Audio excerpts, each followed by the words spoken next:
ở số đây nhưng mua số hai là lính mau bị Alpha Insight Broker hay position bao nhiêu cứ Senior Account Executive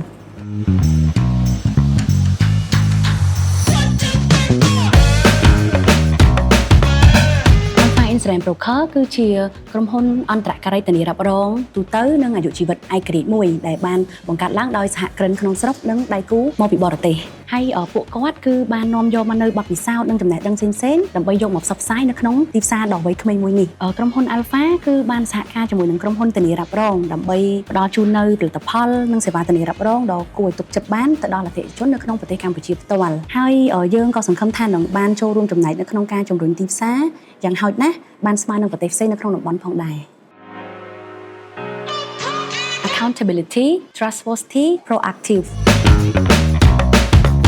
គឺយើងមានសេចក្តីសោមនស្សរីករាយមែនទែនដែលយើងបានចូលរួមចំណែកនៅក្នុងការផ្ដល់ប្រឹក្សាយោបល់ទៅកាន់ពួកគាត់ហើយឥឡូវហ្នឹងគឺយើងកំពុងតែបាននឹងផ្ដល់សេវាកម្មហ្នឹងទៅកាន់យានយន្តប្រមាណជាង 10000 គ្រឿងហើយសមាជិកធានារ៉ាប់រងវិញប្រហែលជា 60000 នាក់ចាយើងគឺពិតជាមានមោទនភាពយ៉ាងខ្លាំងចំពោះទំនុកចិត្តដែលអតិថិជនដៃគូរបស់យើងទាំងក្នុងនិងក្រៅប្រទេសដែលបានផ្ដល់មកឲ្យពួកយើងហើយកាន់តែពិសេសជាងនេះទៅទៀតនោះគឺយើងមានសេចក្តីសោមនស្សរីករាយដែលយើងបានផ្ដល់ការប្រឹក្សាយោបល់ជូនទៅដល់អតិថិជនរបស់យើងនៅក្នុងការសម្រេចចិត្តជ្រើសយកសេវាកម្មធានារ៉ាប់រងដ៏ត្រឹមត្រូវ